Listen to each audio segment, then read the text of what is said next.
Business, a talk show that interviews Black entrepreneurs and advocates for Black businesses.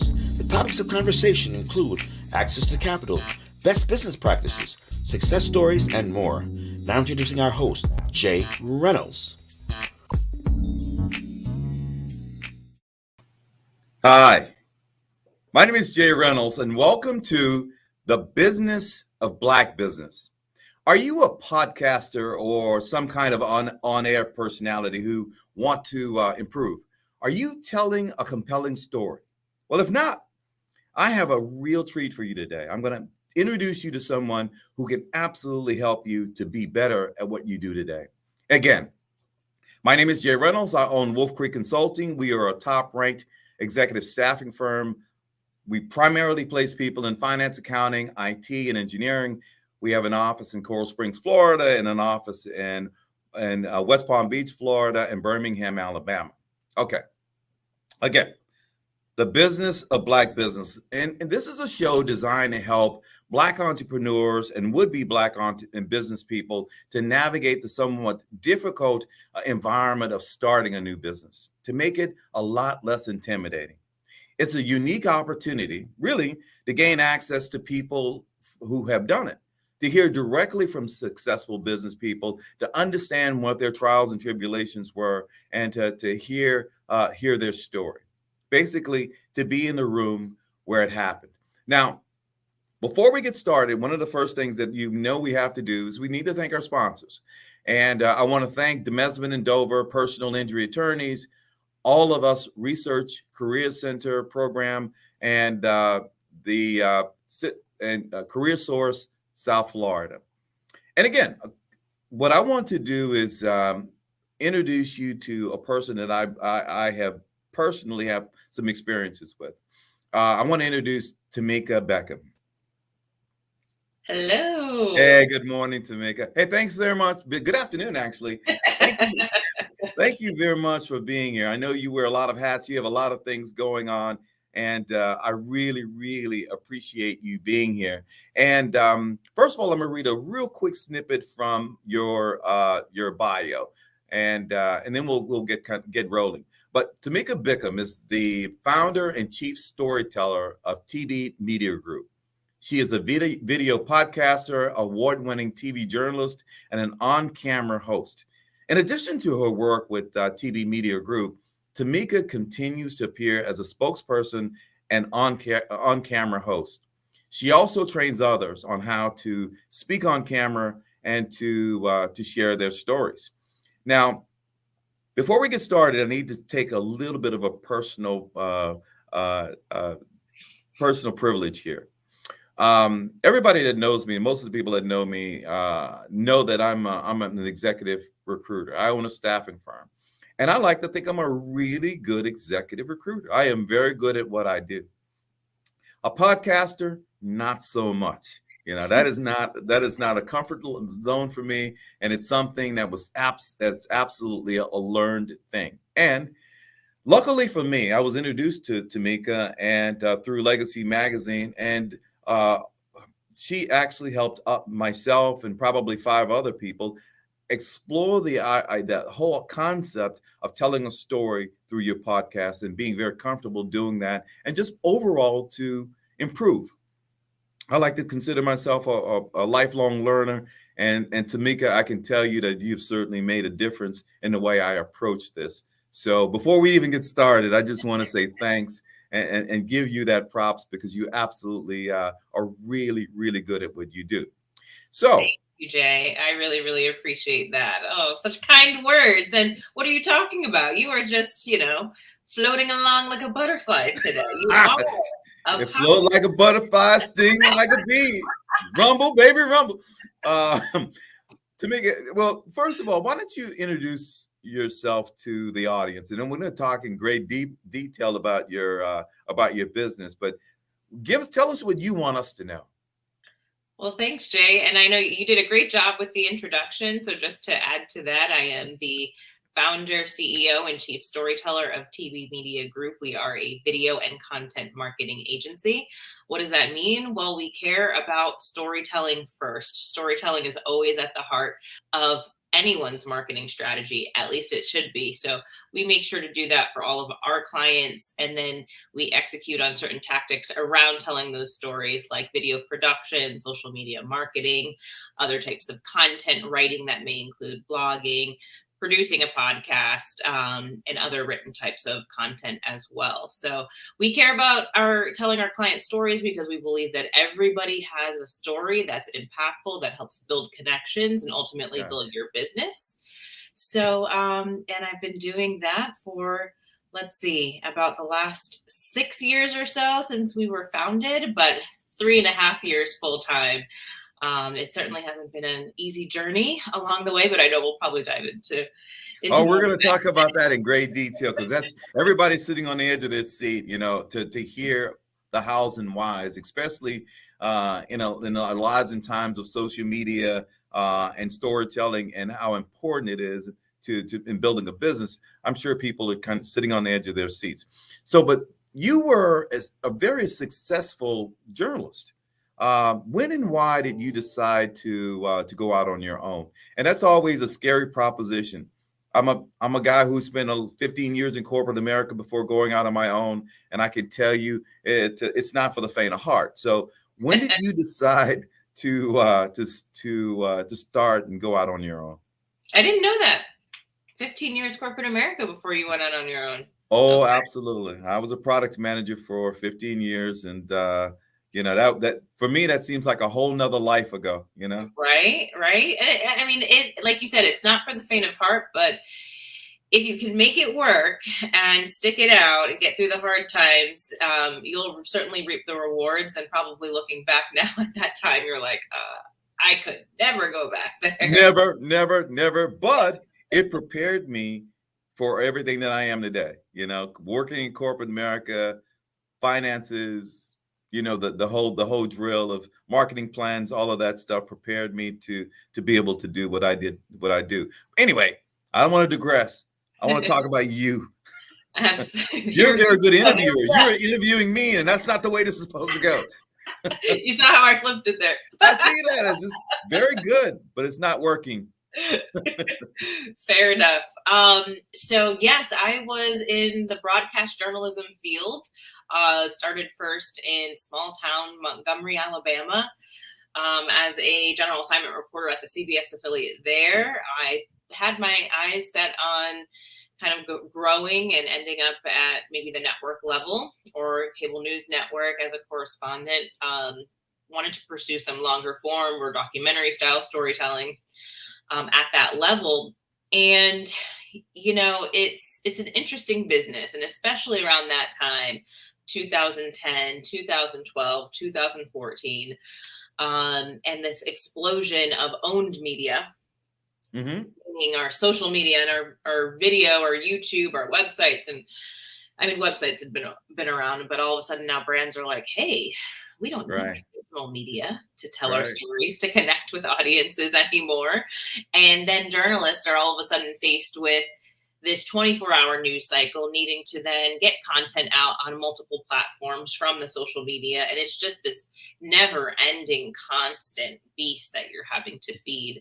I ended up back in South Florida. I say back in South Florida because I went to college at the University of Miami. Okay.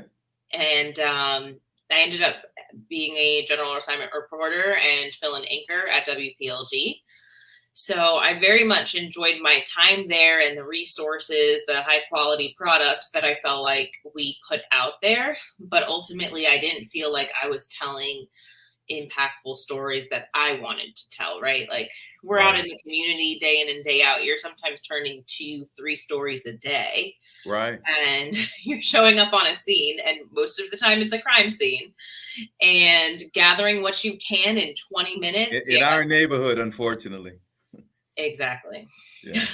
And you got somebody yelling in your ear. You're got the emails going. You got the phone ringing off the hook. You're trying to get live, do your makeup, hair, everything at the same time, and spit out this story in record time. And it is taxing. It is stressful, especially when you end up at times in dangerous situations or very difficult and emotional situations. And I just knew that I could use my skill set in a way that I felt was more positive. I feel as though journalists and news are very important in society, but it was just weighing on me in a way that I couldn't make a lifelong career out of it, and I knew Yeah, that. so it was somewhat of an emotionally charged decision that you made, right?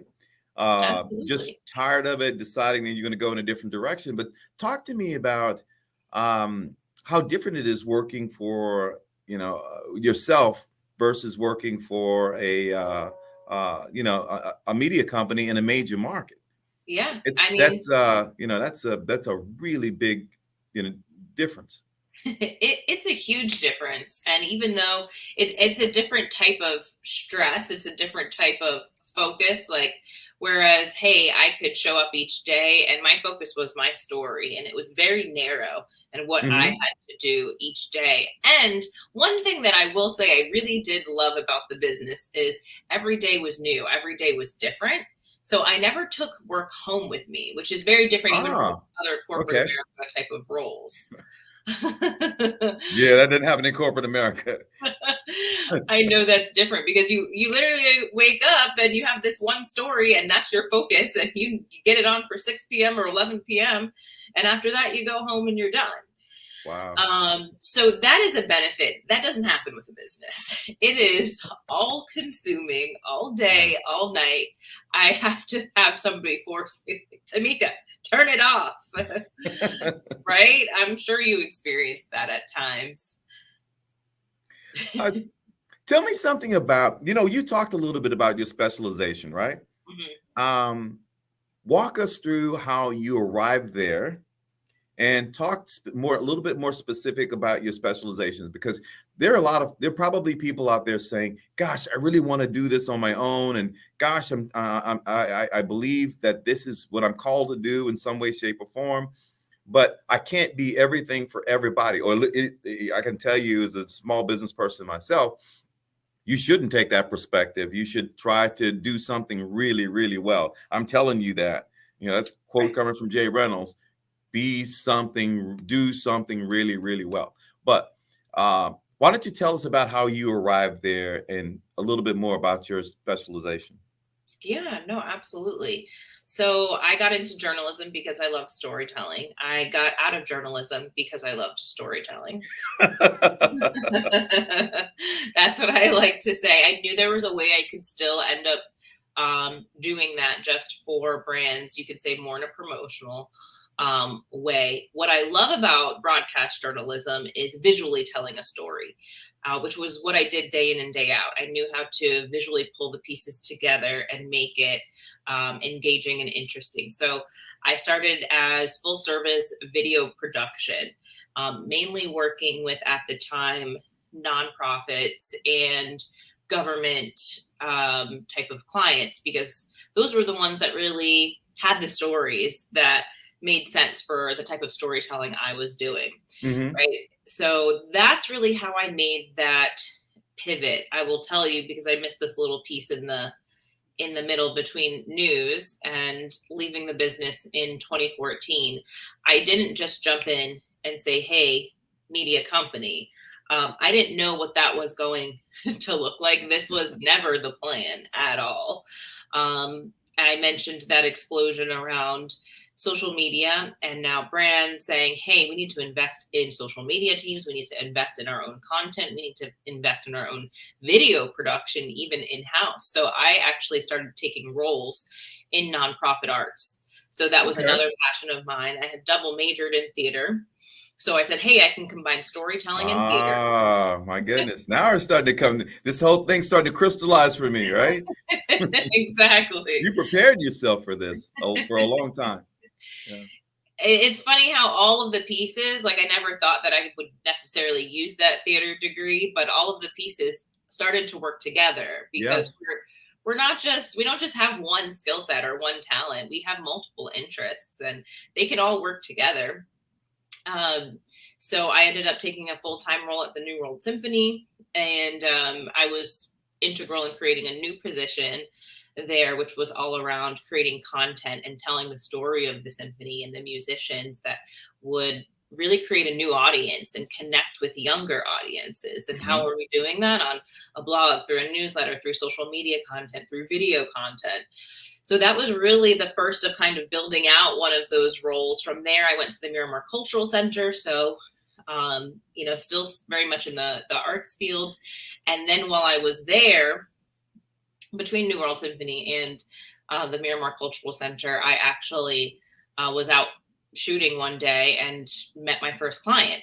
And that's how the business started. Right? You're good at a thing.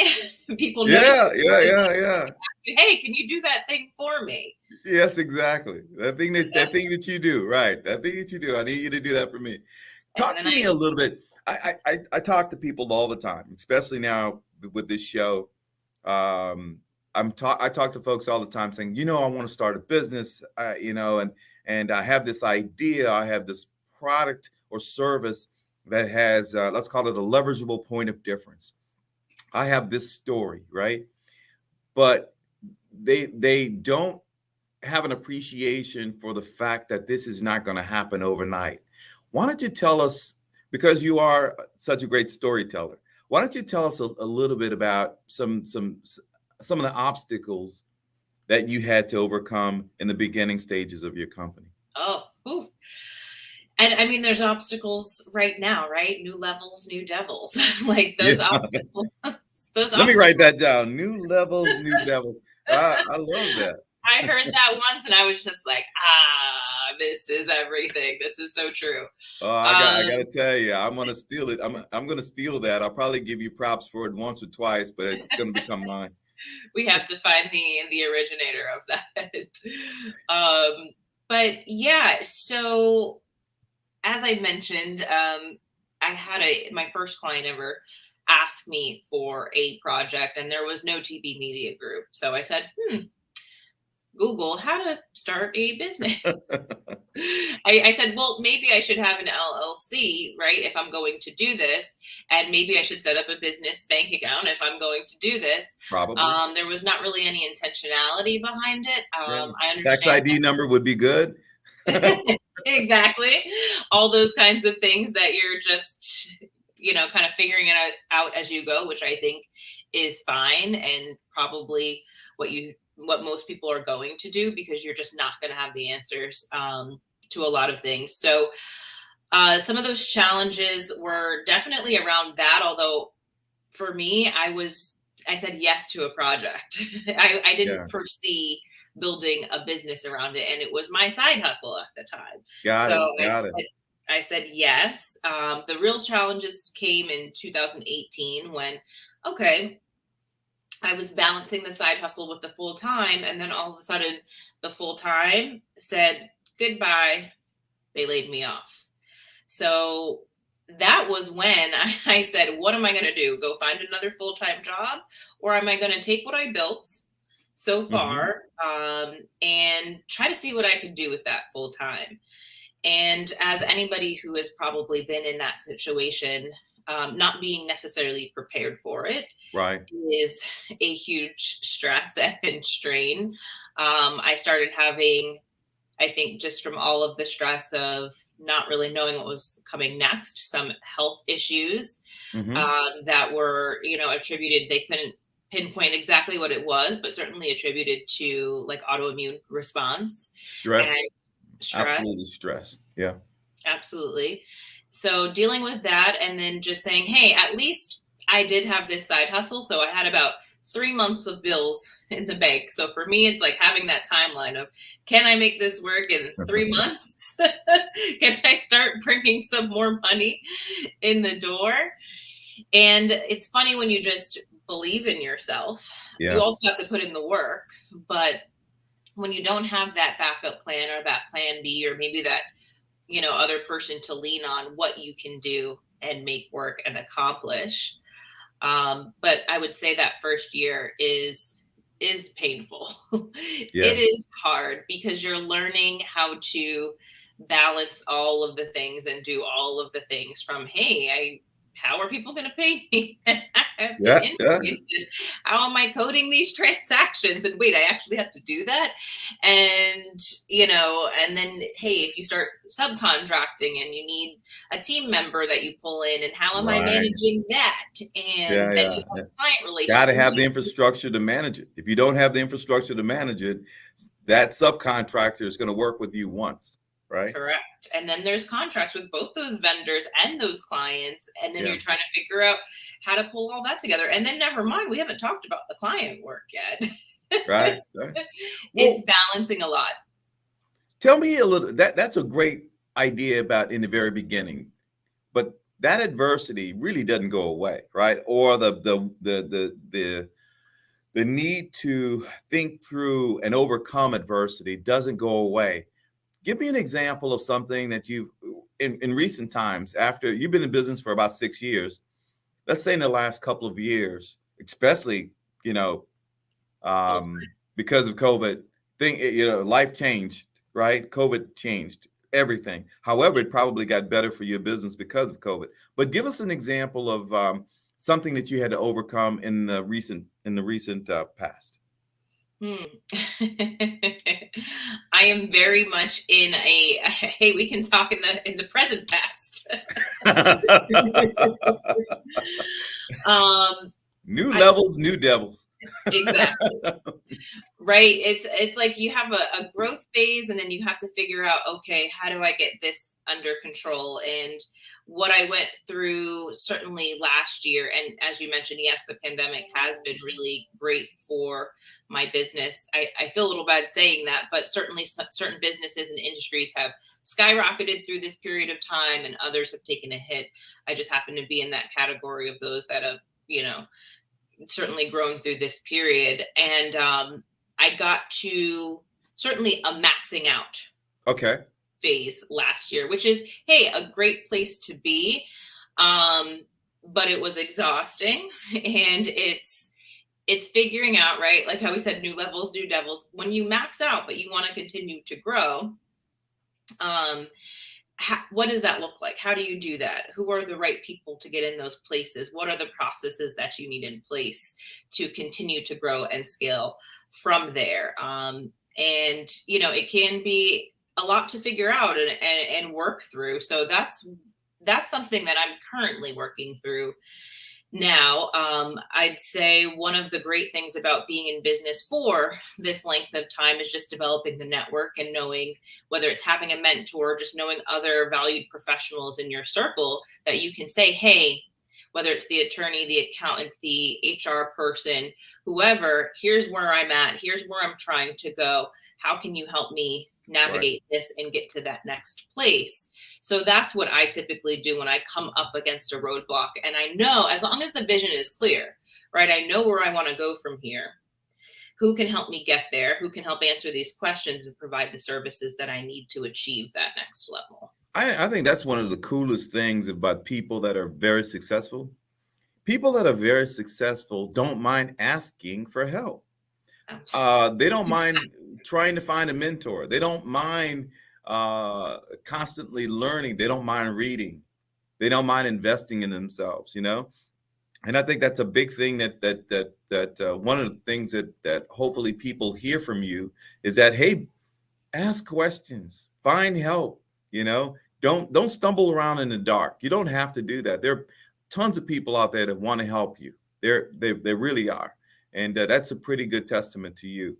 And they've gone through it. They've learned the things so that you don't have to spend all the time learning the things that they already have. So yeah, that's the one of those things that I would tell my younger self is that, hey, put your ego aside and ask some questions. Ask some people. Don't step on the landmines. If it looks like a landmine, it probably is a landmine. Don't step on it. How do you get your clients?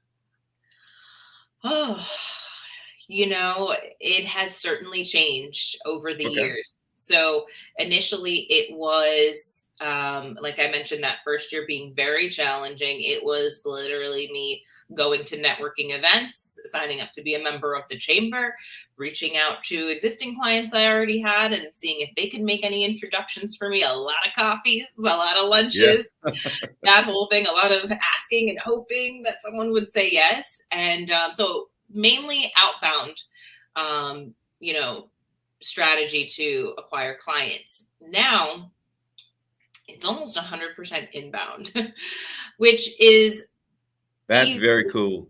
That's very cool. which is easy, you could say. And I mean, Yeah. you want both, right? You want outbound and inbound. You want strategic partnerships with those that are referring, and you guys can refer each other clients. But I have certainly something I started prioritizing about a year and a half ago, probably right at the start of the pandemic, when suddenly I felt like we all had this time and we're showing up online. I said, okay, now I have the time to invest in my own marketing and having some consistency around social, around my email content. Let's redo the website. And I came up with a lot of goals, started a podcast. So I've created a lot of visibility. And I try to keep consistent with that. I think that year I did over 20 media hits that included a cover story on South Florida Business Journal, a West Palm Station interview, and, a lot of high value media interviews. So just keeping up that visibility and then making sure I own my own story and my own content and show up very consistently. Wow. Has just brought me a lot of inbound leads that led to the maxing out, and is like, now I can't get back to everybody, and where do I go from here to continue that growth? Hey, well, and it goes back to what we were talking about a little bit about backstage, about being scalable, right? So you're finding the secret sauce to being scalable. So, well, congratulations about that. I got to ask you this. This is kind of personal in terms of the fact that, let's say, for example, I'm a guy that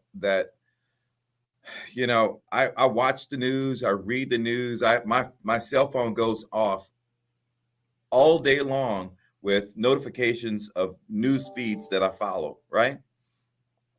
But it's getting to the place where there's so much fake news out there that and the media is being constantly attacked by people saying that this is fake, or there's a lack of credibility out there. How are you dealing with that in your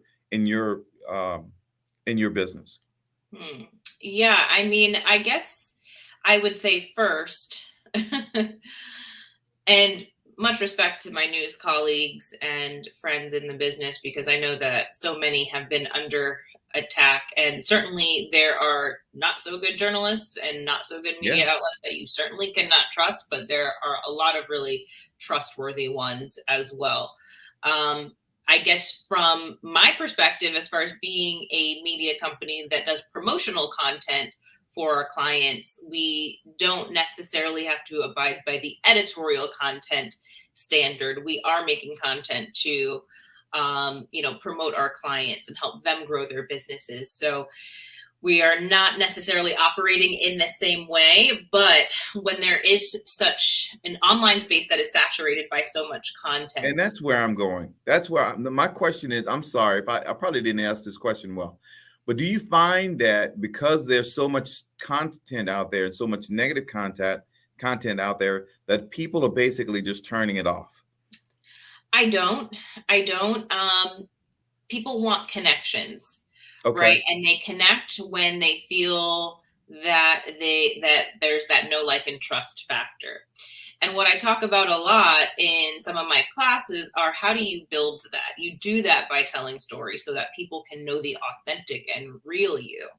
I think you can even increase that connection with people through video, right? Like you and I could be having this conversation, let's say through Messenger or through chat or through email. You ask a question and I respond.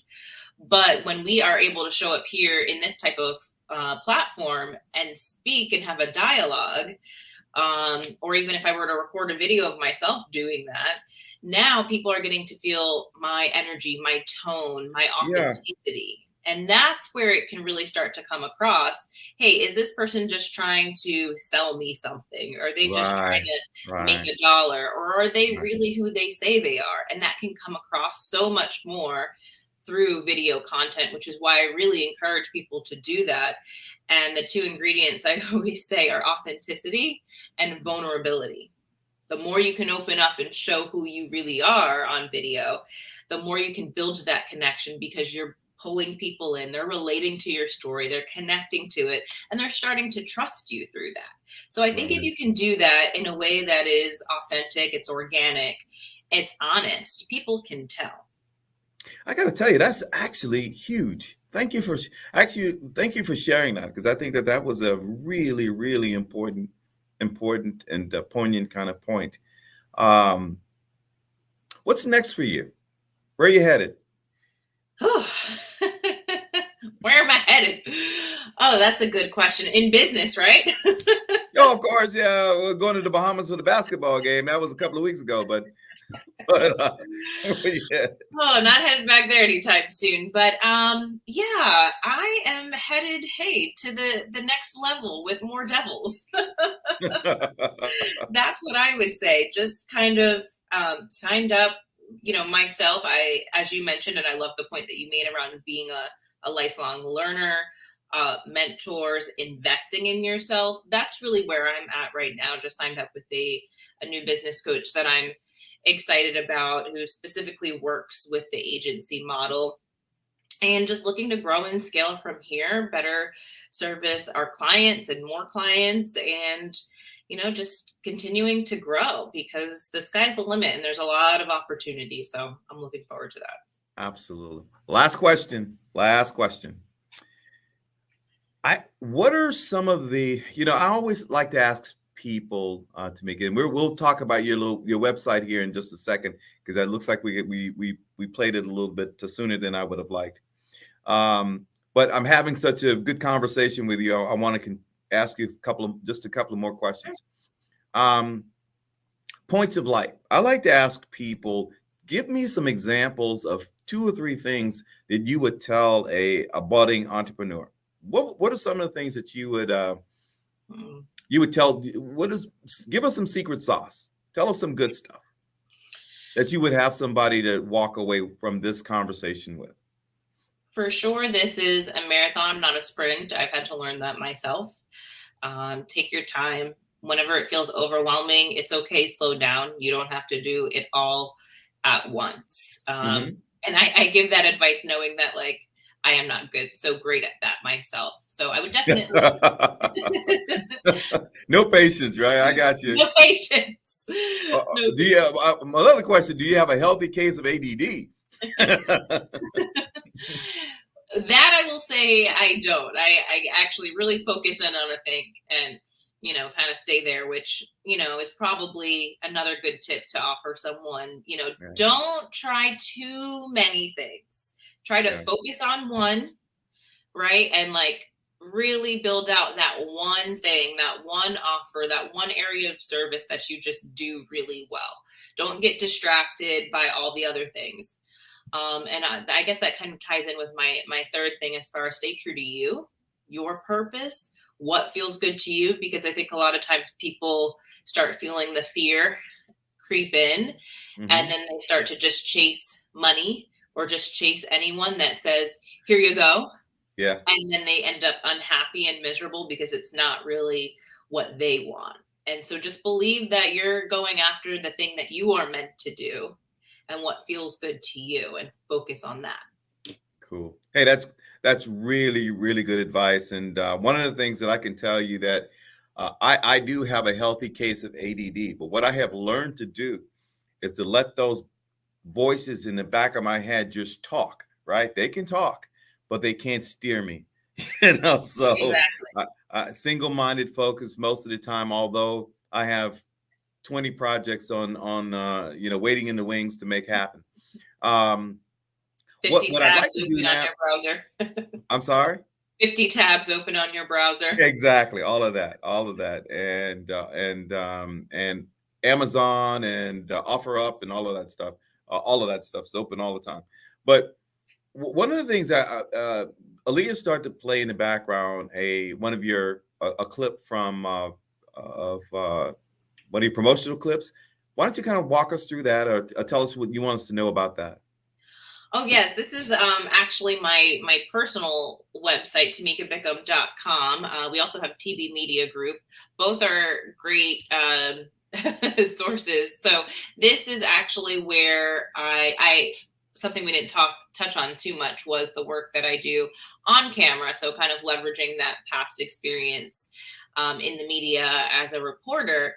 I actually still do on-camera promotional work. I do on-camera trainings, as Jay mentioned earlier Yeah. in this segment. And I also create content, whether that means me on camera, and I also speak and handle other trainings around storytelling. So yeah, that's really what this website is. I know we're just clicking over to TB Media Group, which is all of our services, including our video and content marketing. So video production.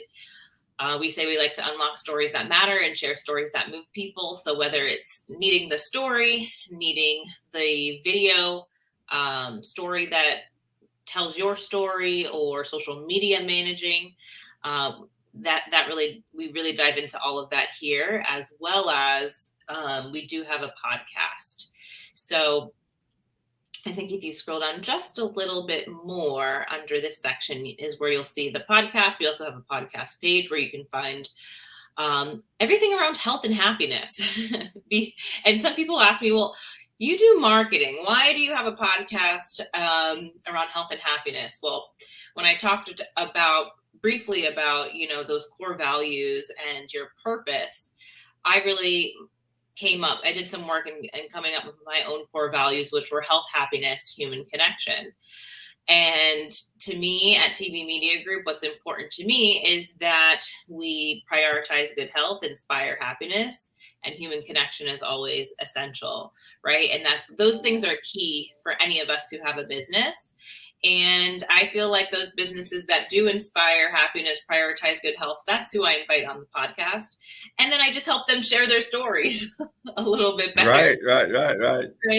So it's, there's some great content, inspirational entrepreneurs on those episodes as well, who have overcome their own challenges to help others. That's very cool and very well done. I just kind of watched it go through, and I'll take a look at it once we conclude this, because I'm interested in seeing it. But very well done. Hang out with me for 1 second. I just need to thank our sponsors, and then I want to kind of wrap things up once we do that. But first of all, I want to thank Legacy Magazine for making this important. Thank you guys, Aaliyah, Dexter, for all you guys do to make this to make this podcast important and to get it out there and to share this information with would-be Black businesses. And I want to thank our sponsors. Could not do this without you guys. DeMesman and Dover Injury Attorneys. Thank you, Victor, for all that you do to support Black businesses, as well as HBCUs. Thank you again. Career Source South Florida, thank you for all you do, and one of our new sponsors, All of Us Research Program. Now, I want to take a minute to talk about Career Source South Florida, purely because of the fact that it's within it's something that I pay close attention to. Career Source always has jobs posted on their website of jobs that they're looking to fill, tons of jobs that they're looking to fill.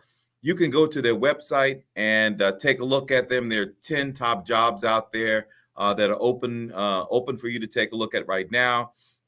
They change these jobs on a daily basis, and just go to the website, and you might find that new opportunity that takes you and your family from one place to the next.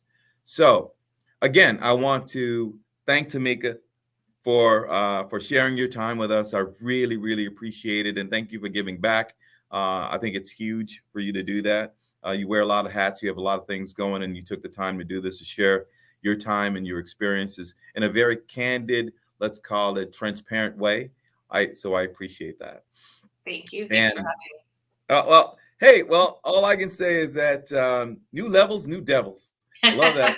That's the theme. That's the theme of today's episode. Exactly. I love that. And I'm sure that you will continue to scale and continue to make a difference out there. So Legacy Magazine, thanks for all you do. I always say that if it is to be, it's up to you and me. So thank you guys, and look forward to the next show where we'll share some more some insights like Tamika Bickham. Continued success, Tamika. And thank you for all you've done to help me personally. And I mean that. Take care. Thank you.